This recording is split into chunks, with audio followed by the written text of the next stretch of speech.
दर्शन सेवामध्ये आपलं स्वागत आहे।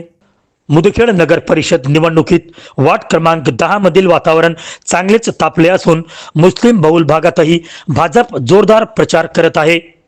मुदखेड रेल्वे स्टेशन स्थित मदिनानगर परिसरात भाजपचे उमेदवार संजय औलवार, अतिया परवीन अब्दुल सलाम आणि नगराध्यक्ष पदाच्या उमेदवार विश्रांती कदम यांनी आज घर जाऊन प्रचार केला।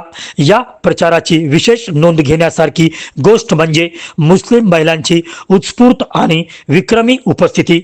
भाजपची दस्ती परिधान करून या महिला नागरिकांना भेटत भाजप उमेदवारांना मतदान करण्याचे आवाहन करत होत्या।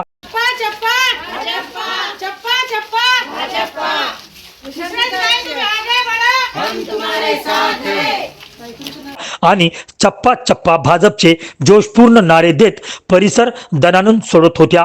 मुस्लिम बहुल भागातून मिळत असलेला हा उत्साहवर्धक आणि प्रतिसाद आणि अतिया परवीन यांना मुस्लिम समाजाकडून मिळत असलेले सक्रिय समर्थन भाजपासाठी मोठी ताकद ठरत असून वार्ड क्रमांक 10 मध्ये भाजपची पकड अधिक भक्कम होत असल्याचे स्पष्ट संकेत मिळू लागले आहे।